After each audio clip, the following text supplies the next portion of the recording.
네, 미국의 경제 상황이 아주 복잡하게 흘러가는 것 같습니다. 오늘은 이분과 함께 정리를 해보죠. 한양대 경제금융대학 이정환 교수 나와 계십니다. 교수님 어서 오세요. 안녕하세요. 네, 미국에서 지금 우리 근로자들 구금 사태 논란이 되고 있는데 트럼프 대통령 SNS를 보니까 그래도 빠르게 좀 비자나 이런 거 허가해주는 방법을 고려해보겠다는 입장인 것 같고요. 이번 사태 좀 어떻게 배경을 이해하고 계세요? 사실 이제 한국 기업이 미국에 가서 공장을 짓거나 하는 것은 미국의 지역 입장에서는 굉장히 환영할 일이라고 보시면 될 것 같고요. 주지사라든지 이런 큰 공장을 지으면 너무나도 환영합니다. 그 지역에 고용이 일어나고 고용 때문에 흔히 말하는 지역 경제 활성화되는 효과들이 분명히 있기 때문에 굉장히 환영하는 그런 방식이다. 일단 그건 알 수 있겠고요. 다만 이제 지금 문제가 됐던 것들은 그 트럼프 행정부에서 굉장히 강력하게 추구하는 그 불법 이민자에 대한 이슈 때문에 지금 미국 지역에서는 좋아하는 이런 공장에 대해서 불법 이민자에 대한 클레임이 걸렸다라고 아마 이해하시면 될 것 같습니다.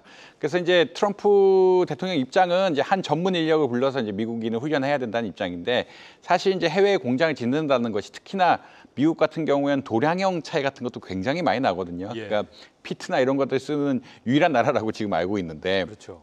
도량형이라든지 이제 산업하는 거라든지 이제 지역에 접근하는 것들이 힘들기 때문에 한국 직원들이 좀 급하게 가서 이런 것들을 처리하고 흔히 말하는 인적 자본, 조직 자본으로서 역할을 했다라고 보시면 될 것 같은데 이거를 더 이상 하지 말고 어떻게 보자라면 전문 인력들이 와서 미국인들을 훈련해서 진짜 미국인들을 고용하라는 일종의 강력한 메시지를 보냈다. 다만 이제 그렇기 때문에 사실 한국인이 가서 일할 수 있는 분야가 좀 넓혀져야 되는 거거든요. 그러니까 비자를 정식으로 받고 가서 일을 하고 가서 일한 것에 대해서 특히나 교육적으로 일을 하면서 미국인이 고용할 수 있는 환경을 만들어라라는 그런 메시지가 계속 나오고 있다라고 아마 이해하시면 될 것 같습니다.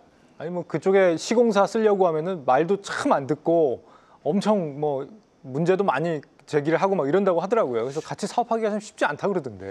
아무래도 이제 제도적인 환경이 다르고요. 한국은 특히나 하청 제도 같은 것들이 잘 발달되어 있어서 되게 원청만 이렇게 잘 관리하면은 하청들이 저절로 관리가 되는 체계인데 미국은 또 그렇게 하청 체제가 잘 발달된 체제가 아니라서 계약이라든지 이런 것들이 협조하면서 고쳐야 된다. 그러니까 한국보다 공사 시기라든지 공사 기간이라든지 이런 방식에 있어서 좀 차이가 있다라고 아마 이해하시면 될 것 같고 또 워낙 이제 소송 같은 것들이 많은 나라다 보니까 법률 관계에 있어서도 굉장히 명확히 하지 않으면 서류에서 절차상으로 완벽하지 않으면 이쪽에서도 피해 보상을 해야 될 일. 그러니까 흔히 말하는 법정 소송이 붙을 수가 있기 때문에 생각보다 이런 변경이라든지 이런 진행 같은 것들이 용이하지는 않다라고 이해를 하고 있습니다. 결국은 문화적 차이가 있고 법률적인 차이가 있고 제도적인 차이가 있기 때문에 한국과 미국의 좀 어떻게 보면 한국 기업이 미국에 가서 짓는 것들 하다못해 말씀드린 것처럼 도량형까지 많이 차이가 나기 때문에 이런 것들 짓는 것이 좀 쉽지는 않은 일이다라는 말씀 드릴 수 있을 것 같습니다. 교수님께서 보시기에는 이게 단순히 비자만 이제 앞으로 잘 발급받으면 해결되는 문제라고 보시는지 아니면 앞으로 좀 두고두고 계속 문제가 될 수 있다고 보시는지 궁금한데요. 사실 이제 비자를 잘 받고 한국 기업이 한국인을 쓴 거는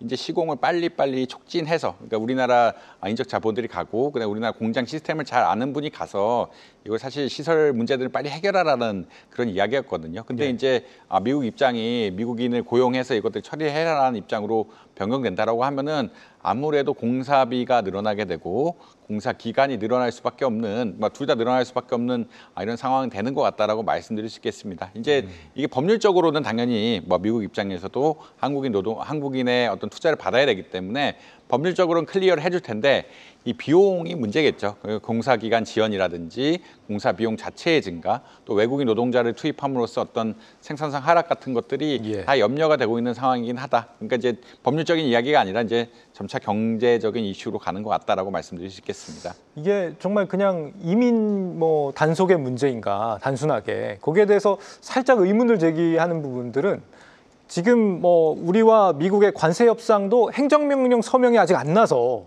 우리 자동차 관세도 우리만 25% 아닙니까? 일본은 지금 15%가 나왔는데 이거 우리한테만 뭔가 좀 홀대를 하는 뭐가 있는 건가? 이렇게 해석하는 분도 계시거든요. 이게 사실 복합적인 이제 정황상 그렇게 해석할 수 있는 여지가 있는 것은 맞다라고 보시면 될 것 같고요.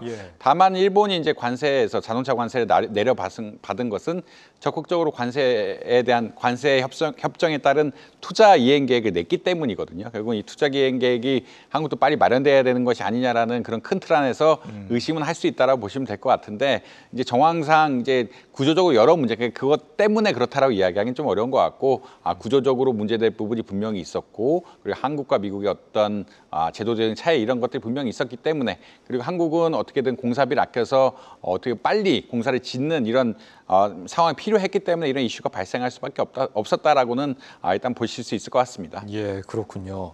자, 지난주에 미국의 이제 고용 지표가 굉장히 부진하게 나오면서 지금 시장에서 비컨 얘기 많이 거론되고 있습니다.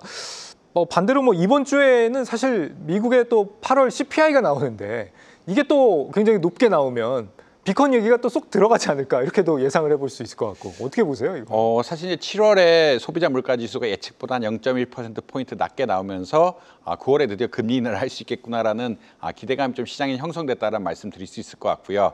근데 이제 8월 지표가 사실은 8월부터 관세가 제대로 매겨지기 시작을 했고 이 관세 효과에 대해서 불확실하다는 것은 파월 의장이 늘 이야기하고 있는 그런 맥락이거든요. 그리고 경제학적으로도 봤을 때 아무래도 관세가 올라가게 되면은 관세가 오른 것에 대해서 물건 가격으로 전가할 수밖에 없는 그런 메커니즘을 상정하기 때문에 중앙은행에서 이런 물가 관리에 대해서 민감하게 반응하고 금리 정책에 대해서 좀 보수적으로 나가는 것은 사실이다라고 보시면 될 것 같습니다.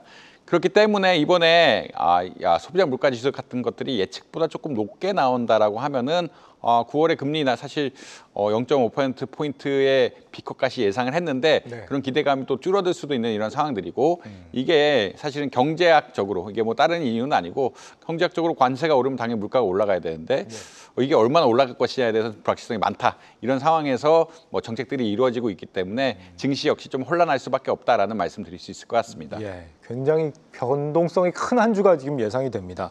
지금 오늘 보니까 바클레이즈에서 이제 금리 인하 연 3회 할 거다. 맥커리는 연 2회를 하는데 9월, 12월 예상했다가 9월, 10월 이렇게 이 두 번으로 당겼고 스탠다드 차타드는 9월에 비컷 할 거다.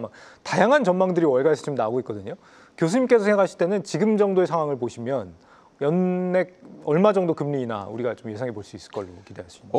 사실 이제 소비자 물가 지수가 나와봐야 학자들은 늘 보수적이기 때문에 데이터를 또 봐야 데이터를 봐야 된다라고 볼 수 있을 것 같고요.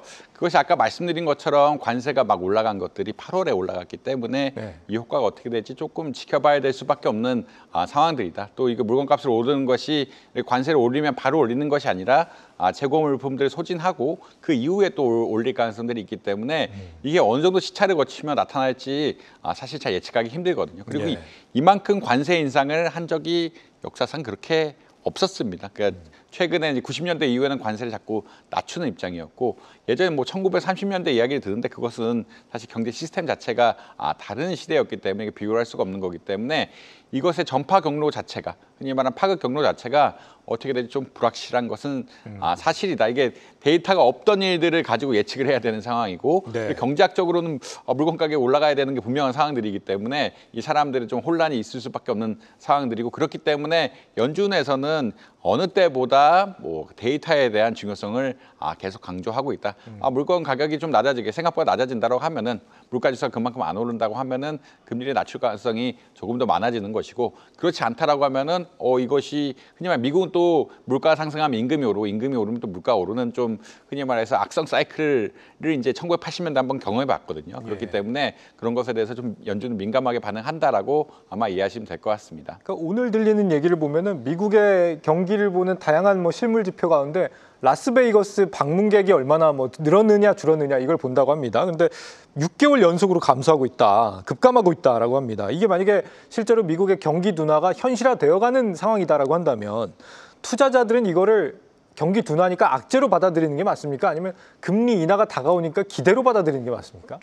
사실 이제 투자자들이 그렇게 합리적으로만 바라보지 않는다라는 의견들이 좀 있고요. 지금 이제 투자자들이 계속 금리 쪽에 관심이 많다 보니까 경기가 나빠지는 것을 금리 인하로 좋게 해석하는 경향들도 분명히 있다라는 게 일부 시각의 해석입니다. 왜냐하면 사실 경기가 나빠지면은 내년에 또 경제 성장률이 안 좋아질 거고 경제 성장률이 안 좋아지면은 수요 같은 것들이 늘지 않으면서 또 미국 경제에 부정적인 영향을 미칠 수도 있고 사실 내년에 이제 전 세계 경제가 그렇게 썩 좋지 않다는 평가들이 많이 나오고 있거든요. 올해보다 성장률이 좀 둔화될 것이다 이런 의견들도 나오면서 이게 혼란스러운 상황이기 때문에 지금은 사실 금리 인하의 기대감이 크다. 왜냐하면 연준이 기준금리를 요번에 한 번도 안 내렸기 때문에 올해 들어서 한 번도 안 내렸죠 사실상. 그렇기 때문에 기준금리에 대해서 포커스를 맞추고 있는데 사실상 좀 지켜봐야 되는 것이 아니냐. 이게 실물 지표라든지 특히나 기업들의 실적이 어떻게 나오냐 이런 것들을 보면서 뭐 주식시장이 반응하지 않을까. 일단은 사실 작년만 하더라도 그러니까 트럼프 대통령 집권 이전만 하더라도 올해 금리 4번은 인하할 것이다 적어도 뭐 이런 그렇죠. 기대감이 형성이 되었었는데 네. 그 기대감이 계속 깨지면서 이제 금리 인하가 안 되면서 사실 좀 시장에서 부담을 가지고 있는 상황이었기 때문에 금리에 대한 포커스가 많이 맞춰져 있는데 근데 이제 이후에는 금리가 실제로 내려가기 시작하면은 실적들이 받쳐주지 않으면 또 근데 또 물가가 그 당시에 상승한다라고 이야기하면은 여러 가지 것들을 조율해서 봐야 되는 이런 상황들이 될 수밖에 없다. 지금 그렇지만 너무나 금리 인하를 안 했기 때문에 사람 관심이 좀 금리 인하 쪽에 포커스를 맞춘 것 같다라는 개인적인 의견이 있습니다. 그 유동성이 폭발하긴 하는데 폭발하기 전에 이제 한번 경기가 고꾸러지고 유동성이 폭발하는 거잖아요. 그래서 경기가 고꾸러지고 그게 실적에 영향을 미치는 이런 것까지 좀 한번 좀 걱정을 좀 할 필요는 있을 것 같다 이런 생각이 듭니다. 미국의 고용 지표가 아무래도 좀 부진하게 나오다 보니까 당장에 지금 달러 가치가 지금 약세가 되고 있고요. 이게 금값의 사상 최고치 경신을 또 이끌어내고 있단 말이죠. 이 현상은 앞으로 얼마나 더 이어질 수 있다고 보세요?